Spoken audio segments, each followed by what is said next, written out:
Violence erupted in the Kansas Territory in the middle of the decade, a foreshock to the Civil War. Bleeding Kansas violently demonstrated the escalating North-South tensions.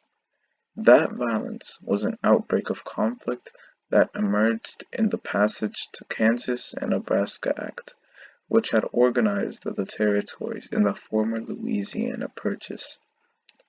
After the passage of the Kansas-Nebraska Act, free soldiers, abolitionists, and slavery proponents all streamed into Kansas to battle over the state's slave-holding ability and, of course, in question of freedom and sovereignty.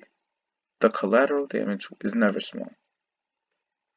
Under the principle of popular sovereignty, the idea that people could decide for themselves whether or not to have slavery, the problem was the doctor in the popular sovereignty didn't tell you when you could decide for yourself. So in order to decide the fate of the outcome of any referenda forces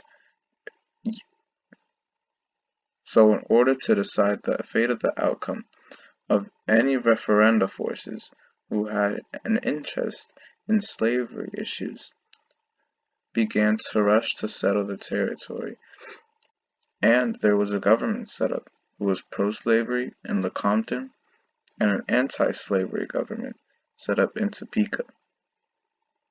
This was now a standoff, as you can see, and this standoff escalated into violence.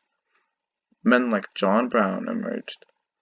He was an abolitionist who had been living in Ohio who followed his sons out to the territory and fought a kind of war with the pro-slavery forces.